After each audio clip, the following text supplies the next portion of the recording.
Get the latest Impact podcast right into your inbox each week. Subscribe by entering your email address at impactpodcast.com to make sure you never miss an interview. This edition of the Impact Podcast is brought to you by ERI. ERI has a mission to protect people, the planet, and your privacy, and is the largest fully integrated IT and electronics asset disposition provider and cybersecurity-focused hardware destruction company in the United States, and maybe even the world. For more information on how ERI can help your business properly dispose of outdated electronic hardware devices, please visit eridirect.com. This episode of the Impact Podcast is brought to you by Closed Loop Partners. Closed Loop Partners is a leading circular economy investor in the United States with an extensive network of Fortune 500 corporate investors, family offices, institutional investors, industry experts, and impact partners. Closed Loop's platform spans the arc of capital from venture capital to private equity, bridging gaps and fostering synergies to scale the circular economy. To find Closed Loop Partners, please go to www.closedlooppartners.com.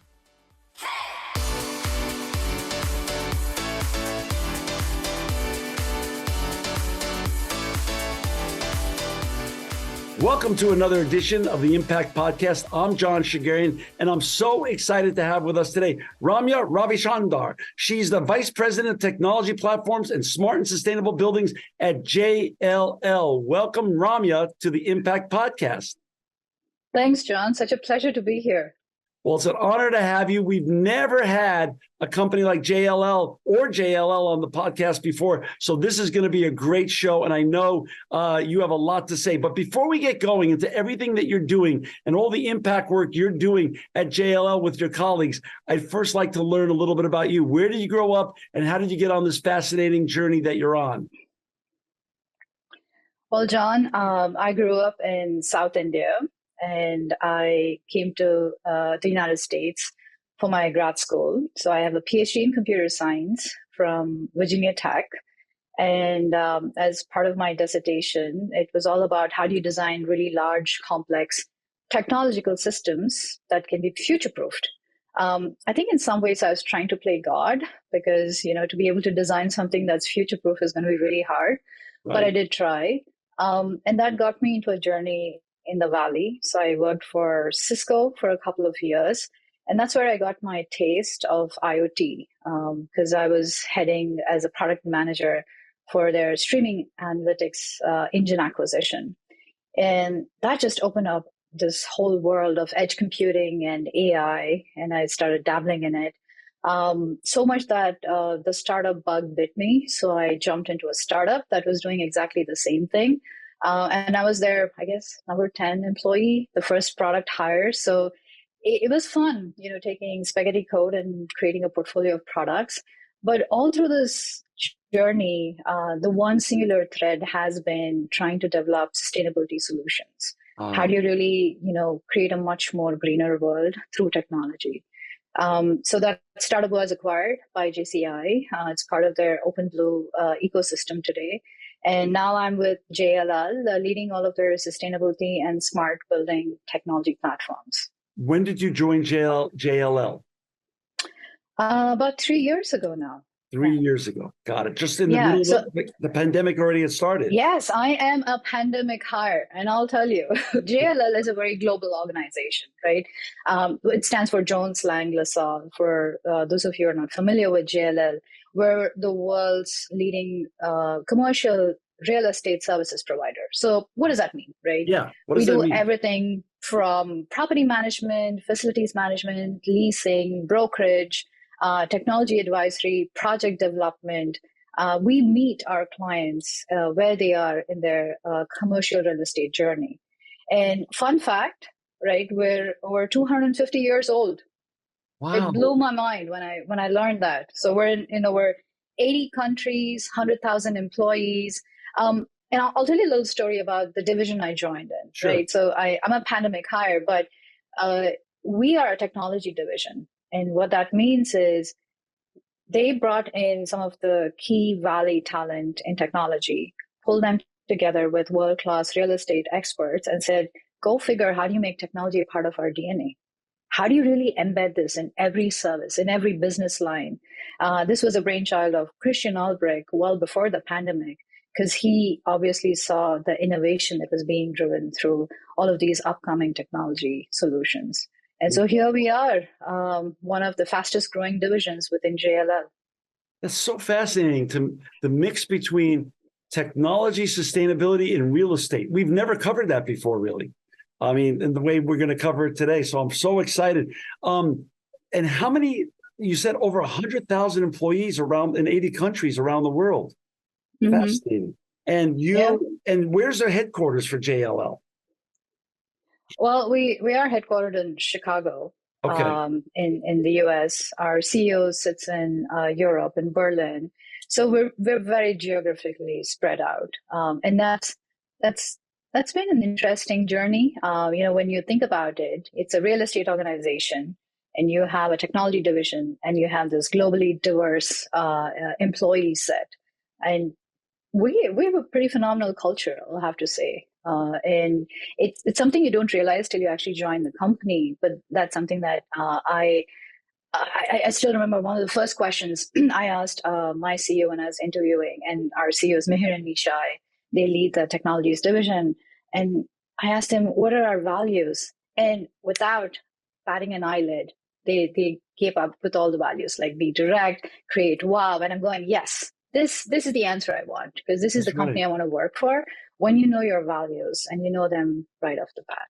Ramya, I have to say that in 17 years of doing this podcast, I don't remember another company that's come on the show, that's been represented on the show, that has 250 years of history. That itself speaks to your culture. That itself speaks to JLL's culture. That's tremendous. I didn't realize JLL had that much history. That's fascinating. Yeah. Let's get into it. Sustainability tech. I mean, obviously we turn on televisions now, or our podcasts, and everyone's talking about AI and technology and the boom that's coming in robotics and automation.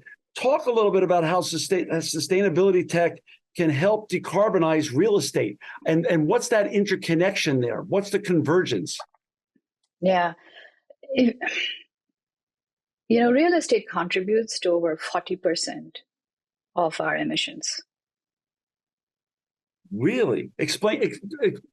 Elaborate on that a little bit. So we take a building. Okay. We consume energy, right? And think commercial real estate. So office spaces, malls, factories, warehouses. The energy that they consume contributes to the operational component of it. And studies show that over 30% of that energy is actually wasted.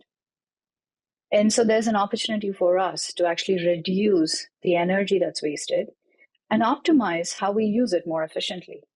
So this is where technology starts coming into play. It starts, if you use technology to first baseline, how am I doing as a building? Right. Am I being as efficient as I can be? But how do you even make that judgment call without understanding the baseline stats? How much energy are you consuming? Where are you consuming that energy? Is it really effective when you have no one in the building and your building is all lit up? How do you get that data point? So this is where technology comes in, because you're using sensors, you're reading data from their building management systems, you're creating these dashboards that starts giving the facilities teams a view, that gives the sustainability experts an understanding of, oh, look at the consumption patterns. If we are actually able to report this out and then have a target to reduce it by, say, X percentage, we're going to reduce our emissions. Because at the end of the day, what is it? It is about reducing the amount of CO2 out there. And so it's scope 1, scope 2, and scope 3, right? You want to reduce the amount of energy you consume, and therefore you have direct impact on the number of the emission factors. Once you get the baseline and you put the sensors in and everything else, how then do you help close that gap of that delta, of that, like just say 30% energy wasted? Yes. How do you close that delta? Yeah, no, it's a great question, because I think a lot of our focus has been around reporting and disclosures, right? It's the first step, but then you want to act on it. And there are a number of different ways to take actions, but I feel like we've been running against deadlines, and now we're in this crunch mode like, oh gosh, it's 1.5 degrees Celsius. We have to go and start getting real about doing something. Right. And so that is why we've actually gone in and invested in technologies that show the real-time ROI in terms of cutting down those emissions. So we've been making acquisitions for the last couple of years. Wow. One of the acquisitions we made about 2 years ago was an AI-driven HVAC optimization technology.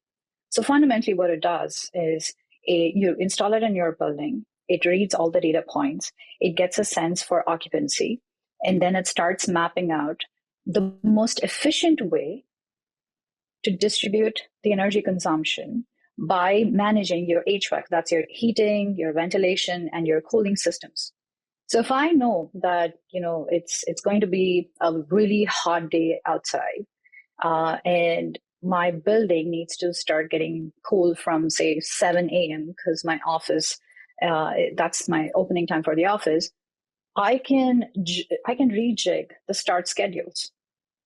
Rather than setting a set start schedule, the algorithm determines based on weather conditions, based on occupancy. It's dynamic. The building is now changing on a day-to-day basis based on dynamic conditions, which I think is fascinating because all this time we're going, oh, open it up at 5 a.m., turn the switches on, power up the motors. We don't need to do that because that's wasted energy. The other view is, if you have zero occupancy on a certain number of floors, why do you have those units on? So these are all just small but very effective changes to cut down the energy wasted and also make effective use of, how we, use lighting, use heating, and the other systems that we have. 15 or 20 years ago, when CEOs of a company or leaders of a company heard the word sustainability, it automatically equated to them spending more money. Now, what you're saying is there's a compelling reason. You're taking the technology and you're able to show an ROI to a building owner or a manager and say, you're actually going to not only be more sustainable, but you're actually going to save money and help decarbonize the planet as well. Is that the proposition really that's now in front of us? Well, it's do good, but also do well. Right. And JLL actually had a survey out there for all of our corporate occupiers. And we asked them, does sustainability and technology, does it have an impact on the decisions that you make? 85% of them came back and said, yes, it's one of the top priorities we use to make decisions about renewing the lease or, getting into a new contract with another tenant space.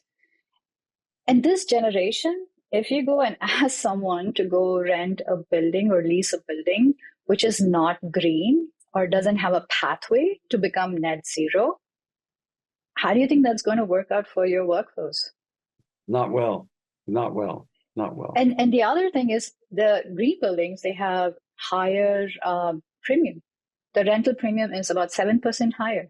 Wow. They have much lower vacancy rates. So it's not all about just reducing emissions. This is really good economics.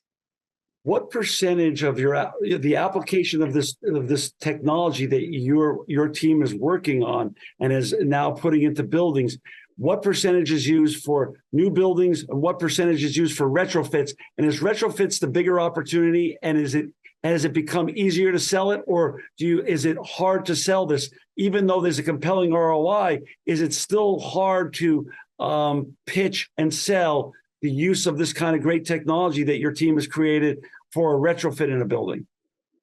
Yeah, great question. And the building that you don't build is the greenest building, right? So you don't want to reuse your existing building stock.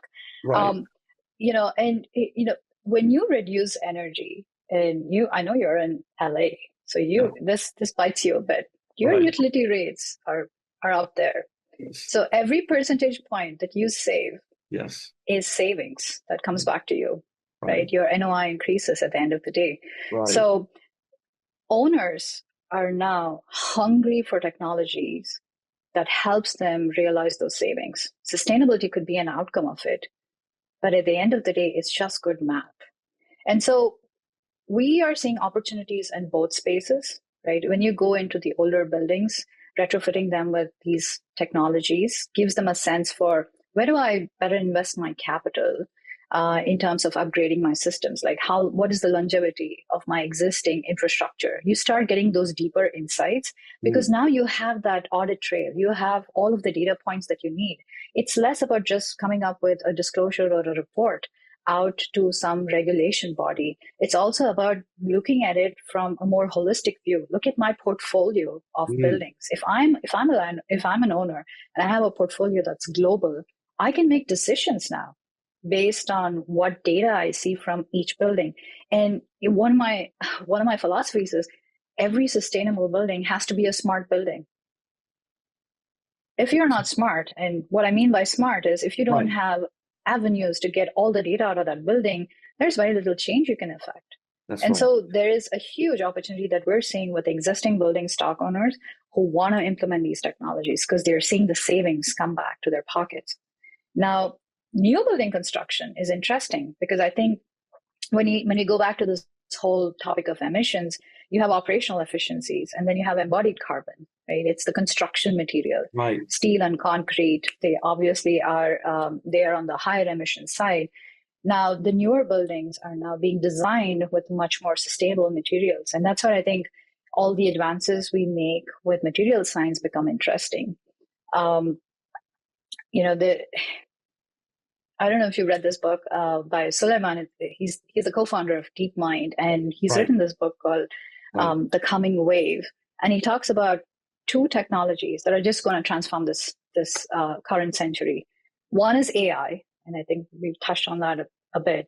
And the other is synthetic biology. And I'm going, synthetic biology. How is that going to change real estate? And it's interesting because it's essentially you take engineering principles and you overlay on biology and create new biological systems. Right. And they're like, what if you can create programmable microbes that you insert into materials and they have self-healing building materials? So you have a crack. Let's say you have a capsule with, I don't know, bacteria inside. It reacts over time and then creates it kind of fills in the holes with self-healing materials. I was fascinated. I was going, okay, so maybe there's a path to reducing operational carbon for new construction, because if you can embed every material out there with these newer waves of innovation, I think we can address both emission sources. Ramya, it sounds like that's like stem cells for buildings. When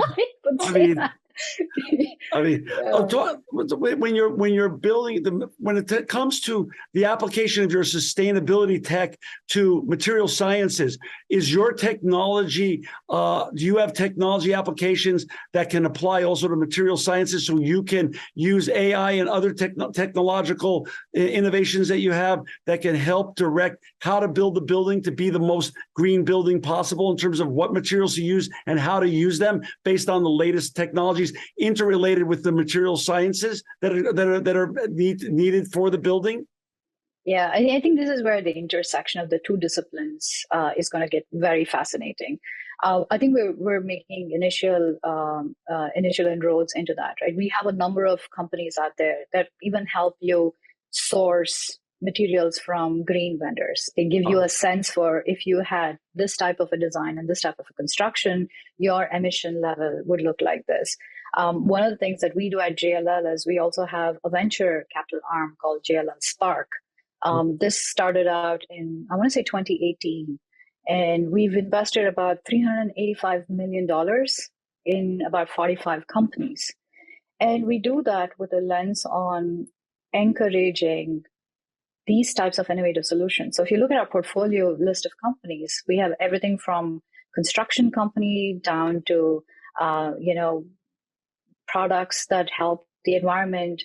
And without naming too many names, but you can go up and look at JLL Spark. Right. The idea is you take the solutions, even though they might be in early stage, and you funnel them through our various business lines. So we're already beginning to help our clients get introduced to these technologies. So to your point earlier, there is definitely, there are software out there, there are technology solutions out there that guide you through the construction process. Alice is an example of a company that we invested in. In terms of actual material science, There's a ton happening. There's a ton emerging out there. I think they get tied in through this vendor relationship that we have. Right. For our listeners and viewers who've just joined us, we've got Ramya Ravichandar with us today. She's the Vice President of Technology Platform, Smart and Sustainable Buildings at JLL. To find Ramya and her colleagues and all the important work they're doing in sustainability and smart buildings, go to JLL.com. You know, Ramya, we were talking a little bit earlier that you're a pandemic hire at JLL, and you and I both know that the world has changed measurably since the pandemic in terms of remote workforces. It would seem to me, or it would be logical to me, that your technology is even more valuable now post-pandemic, because with more remote workers, buildings have to get smarter and smarter to be able to be greener and greener. Has the remote workforce trend post-pandemic made what you and your colleagues have created and are managing and working into buildings even more valuable? Oh, absolutely. I think the value of a smart building really shot up during the pandemic because nobody wanted to go into the workplace, yet somebody had to manage those systems. And now, because we'd instrumented all of these systems with technology and sensors, we were able to remotely manage them. Right? I could turn off all of the lighting and heating because I knew no one was coming in that day. And now it becomes interesting because we're getting into this world of hybrid work, play, live mode, and to be able to get real time data becomes very, very, very key because you want to know the number of occupants at any given point in a day so you can adjust your systems dynamically. It's no longer a static number. You're not forcing your entire workforce to come in. They have the flexibility to show up on different days of a week. Yet you have to keep your buildings running efficiently, maintaining tenant comfort, which is always our number one priority. So how do you drive that? So you're working with many different vectors and optimizing it, which is why the AI-driven optimization technologies that we have become so very effective. How hard, in terms of hurdles that you and your colleagues face when you're trying to create real-time data analysis, how hard is that? Is it something you've already achieved, or is something you're still working on and trying to perfect? Oh, it is an industry problem. I will not lie here. It is hard to get clean data out of the buildings. And remember, these buildings are, decades old, and you had many different personalities come around and program these with very different names and labels. All of that needs to get interpreted down to mapping it to the specific zone and the asset. So there's a whole movement behind this to clean the data that comes from the building. But I think once you do that heavy lifting, the rewards are very gratifying because you're able to get it into an engine of change and actioning that gives you the results in terms of both efficiencies and also reducing your emissions. Data has always been a big part of what we do at JLL. And, that goes back to what we've done is foundationally is identify the right technologies, the right building blocks. So we're able to deliver to our clients the entire tech stack. So, yeah, the answer to your question is it's a hard problem. It's a hard problem. And funnily enough, we're going to lean on AI to solve a large part of it. Right. Self-learning systems. Ramya, when people hear, the general public hears the terminology of AI and automation, they immediately think of job displacement. They think, we're all going to be replaced by robots and the world is coming to an end. How does your technology ensure or work towards the goal of positive outcomes where workers don't get displaced, but the technology greatly improves and the buildings become much greener and we get to decarbonize the planet without putting millions of people out on the streets unemployed? Oh, this is a hot topic. And I'll tell you my take on it. I think as humans, we all have an elevated purpose. Sure. Right. And what AI is doing is it's automating a lot of the mundane tasks that you shouldn't have been doing anyway. right? I'll give you an example.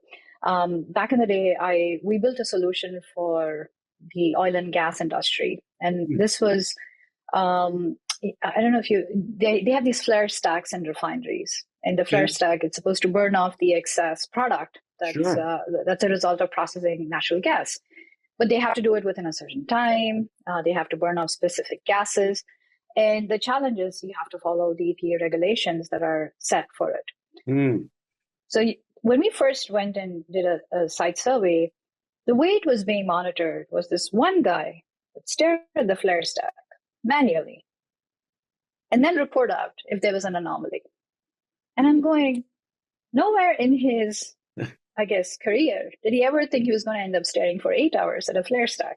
Right. So that's an example of, you can build a neural net on a really small edge compute device, get the video images, just trigger the alarm, and then let the person take over based on what the alarm looks like.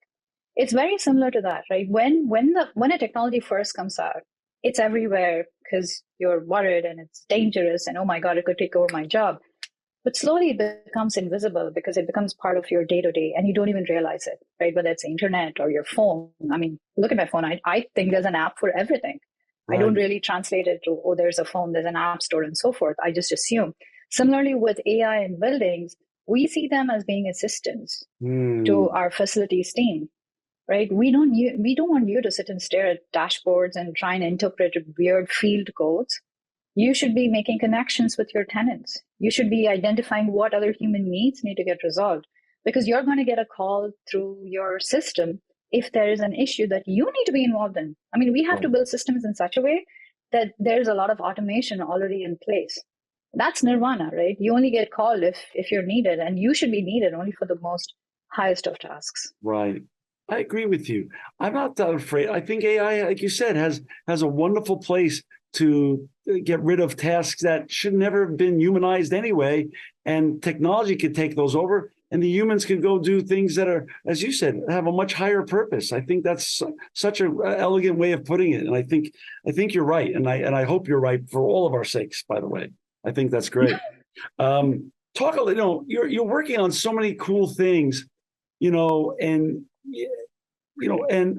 I know how technology people are. I've gotten to work with technology people most of my adult life. Share a little bit about what you're excited about coming next. What's coming next in sustainability tech that will make bigger impacts in 24, but even beyond 2024, years ahead of us? Yeah, I think we touched a little bit on it, right? I think it's the intersection of AI with our day-to-day, right? I also see a world where maybe we do away with dashboards completely. You're no longer glued to your screen. I mean, there's some new releases out there that look very interesting, where your building is something you have a conversation with. Hey, I'm feeling too hot. Can you just turn on, the air conditioning? And there's a very precision control that's in place that helps you personalize your space, right? So I see a world where, let's back up a bit, right? So where people are using our LLMs for creating code now. Prompt engineering is huge. I mean, we're beginning to change the way we interact with systems. And I see buildings evolve the same way. You're interacting with the building. The building is now dynamic. It's responding to your needs. It's responding to the larger occupants who are out there. And so that is enabled by many hidden technologies. And when you don't explicitly call out a technology, I think that's when we won, because it's so embedded. It's so ingrained. You don't realize it's being powered by tons and tons of systems behind the scenes. Is there one technology I'm excited about? Definitely the microbes in the cement got me thinking, okay, gosh, self-healing roads, that would be huge. As you said it, the convergence of AI and material sciences, that's fascinating. That's fascinating. I love it. You've been there now 3 years or so. What achievements are you the most proud of that your team has achieved so far? I love that we've actually put a lot of the building blocks in place. I will do a shout out for one of our products, which came out from a hackathon. So we run hackathons at JLL. All right. And so this is, it's a very tech centric idea, but we brought it into JLL. We had so many different participants. And this year's theme was all about Gen AI. It was mind blowing to see all kinds of ideas. But 2 years ago, when we ran the hackathon, it was around sustainability. And there was one product that actually won the competition, and it was about how do you really decarbonize your real estate portfolio with a view of getting to a specific net zero goal? Like, what levers will you pull? Like, it's a capital planning scenario. And I'm so proud to say that that product today was actually identified as the next big thing in tech by Fast Company. So to take a product from a hackathon idea to actually making it generally available and being used by some of the largest clients, I think is a proud moment for the team for sure. I love it. When it comes to real estate, Ramya, people talk about value of the property today. How much it used to be worth years ago and how much it's gone up in value and what it's going to be worth in the future.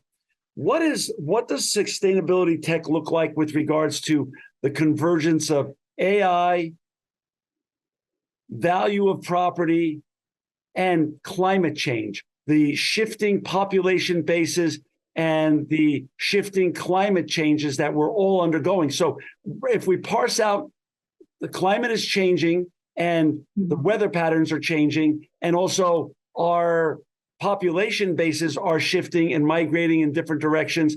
Is there technology that's going to be able to do predictive analytics on the future value of properties, where to build, where to invest in the future based upon populations growing or receding, and also and climate affecting the area for the future valuation of a real estate investment?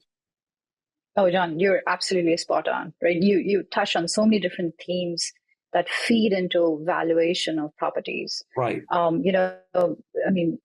Most properties, at least in the residential space, is the comp value, right? What was your neighbor's pricing and so forth.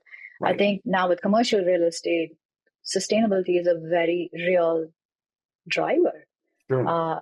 And I think it's 56% of the world's population lives in a city today. And I think that number is going to go up to 70% in 2050. Yep. How are we going to address that massive migration to cities, right? And that means the valuation of real estate there definitely have very different drivers from maybe what is more inland. And there are companies out there that specifically talk about climate risk as it pertains to your real estate portfolio.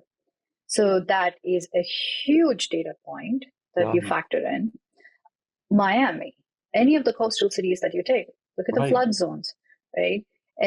Insurance is now at a premium in a lot of the cities, especially in our Sunshine City. New Orleans, another one. Yeah, you're absolutely. So is JLL involved with that kind of sustainability tech in terms of future valuation based on climate risks and population migrations, et cetera? Absolutely. Wow, absolutely. Yeah. And that's part of our long-term strategy, right? So we've been embedding this technology not just in property management and our facilities management, but it runs through our valuation modeling, runs through our capital markets teams. So we've been embedding all of these data points to better serve our clients in terms of what's really out there. And it's not based on laggard indicators anymore, right? It's very future looking, because we literally have to follow the sun on this one.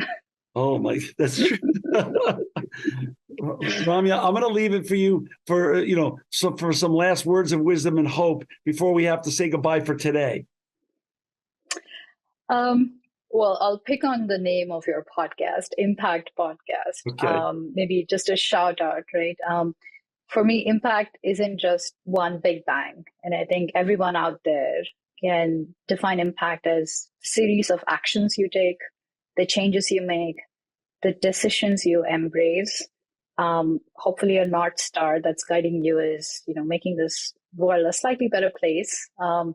So, work your way through. An army of one is still powerful. Think Greta Thunberg, think Malala. There's a lot we can do. So I'll leave you with that. Well, I love it. And you're doing a lot with your colleagues, a lot you're already doing. For our listeners and viewers to find Ramya and her colleagues at JLL, please go to www.jll.com. Ramya, thank you for all that you do. Thank you for your time today on the Impact Podcast. But even more importantly, thank you for what you and your colleagues are doing at JLL to make the world a more sustainable and better place. Thank you, John. This is such a wonderful conversation. This edition of the Impact Podcast is brought to you by Engage. Engage is a digital booking platform revolutionizing the talent booking industry. With thousands of athletes, celebrities, entrepreneurs, and business leaders, Engage is the go-to spot for booking talent, for speeches, custom experiences, live streams, and much more. For more information on Engage or to book talent today, visit letsengage.com. This edition of the Impact Podcast is brought to you by ERI.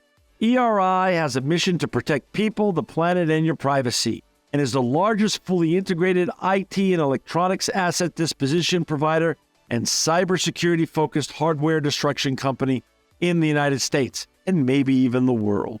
For more information on how ERI can help your business properly dispose of outdated electronic hardware devices, please visit eridirect.com.